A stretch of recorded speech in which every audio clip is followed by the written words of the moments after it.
মৃত্যুর পর দীর্ঘক্ষণ বাড়িতে পড়ে মৃতদেহ রাতে খবর পেয়ে ঘটনাস্থলে গিয়ে মৃতদেহ উদ্ধার করে পুলিশ। সোমবার রাতে ঘটনাটি ঘটেছে বালুরঘাট শহরের খিদিরপুর এলাকায়। বছর 50-এর মৃত ব্যক্তির নাম বিশ্বনাথ দাস। পুলিশ দেহটি ময়নাতদন্তের জন্য বালুরঘাট জেলা হাসপাতালে পাঠায়। 3 মাস পর খুলল জঙ্গল, আর প্রথম দিনে জঙ্গল সাফারিতে ভিড় পর্যটকদের। জঙ্গল সাফারিতে আসা পর্যটকদের উত্তরীয় পরিয়ে বরণ করে নেওয়া হলো বন দফতরের পক্ষ থেকে। এহেন অভ্যর্থনা পেয়ে খুশি পর্যটকেরা। এখন থেকে ফের পর্যটকেরা ডুয়ার্সের জাতীয় উদ্যানে করতে পারবে জিপসি সাফারি এবং হাতি সাফারি। প্রথম দিনেই প্রচুর পর্যটকদের জিপসি নিয়ে জঙ্গলে ঢুকতে দেখা গেল। আরজিকর কাণ্ডে বিচারের দাবিতে সর্বত্র চলছে বিক্ষোভ আন্দোলন। দোষীদের কঠোর শাস্তির দাবিতে পথে নেমেছে সাধারণ মানুষ। এই পরিস্থিতিতে মঙ্গলবার তৃতীয়বার শুনানি সুপ্রিম কোর্টে। তার আগে সোমবার রাতে ফের রাত দখলে নামল সাধারণ মানুষ।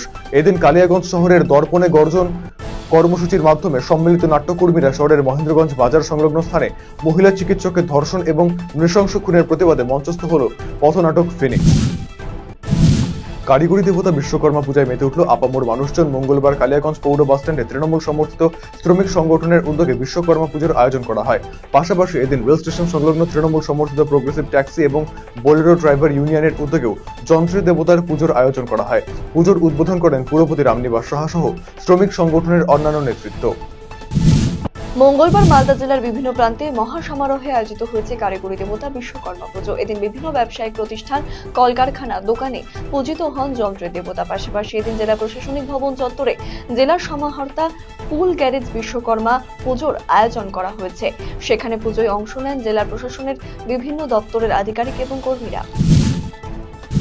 প্রতি বছরই শারদোৎসবের প্রাক মুহূর্তে ভাদ্র মাসের সংক্রান্তিতে শিল্পকর্মের দেবতা দেবশিল্পী বিশ্বকর্মার পুজো অনুষ্ঠিত হয়। কথিত আছে দেবশিল্পী বিশ্বকর্মা এই বিশ্ব ব্রহ্মাণ্ডের নকশা তৈরি করেছিলেন। তাই মঙ্গলবার কলকারখানা, মোটর স্ট্যান্ড সহ সমস্ত কারিগরি প্রতিষ্ঠানে এদিন যথাযথ শ্রদ্ধার সাথে আরাধনা করা হয় বিশ্বকর্মার। সেই অনুযায়ী প্রতি বছরের মতো এবারও বিভিন্ন জায়গার পাশাপাশি কারিগরি দেবতা বিশ্বকর্মা পুজোর আয়োজন করল আরসিটিভি প্রাইভেট লিমিটেড।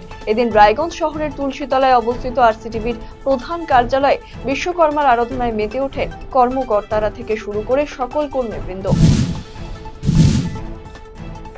মঙ্গলবার সকাল থেকে রায়গঞ্জের বিভিন্ন জায়গায় ঢাকের বাদ্যের সাথে পুরোহিতের মন্ত্রোচ্চারণের মধ্যে দিয়ে পুজো করা হয়। বাদ যায়নি প্রেস ক্লাবও। এদিন রায়গঞ্জে অবস্থিত উত্তর দিনাজপুর প্রেস ক্লাবেও যথাযথ শ্রদ্ধার সাথে পুজোর আয়োজন করা হয়। ক্যামেরা, বুম, মোবাইল ফোন সহ যাবতীয় যন্ত্রাংশের পুজো দেওয়া হয়। পুজো শেষে চলে প্রসাদ বিতরণ। প্রেস ক্লাবের সাধারণ সম্পাদক অলিভ মিত্র সহ অন্যান্য সদস্যরা উপস্থিত ছিলেন। সবজির বাজার দর নিয়ন্ত্রণে মঙ্গলবার মালদার হবিবপুরের বিভিন্ন বাজারে হানা দিল হবিবপুর ব্লক এবং থানা পুলিশ প্রশাসন। মঙ্গলবার বিশ্বকর্মা পুজো, এরপর থেকে শুরু হয়ে যাবে পুজোর মরশুম। ফলে ক্রমশই বাড়ছে সবজি, আনাজের মূল্য। আনাজের বাজার দর নিয়ন্ত্রণে রাখতে এদিন আইহো এবং বুলবুলচন্ডী বাজারে অভিযান চালায় joint video Rakesh guide, block কৃষি দপ্তরের আধিকারিক অজয় রাম সহ অন্যান্য আধিকারিকেরা।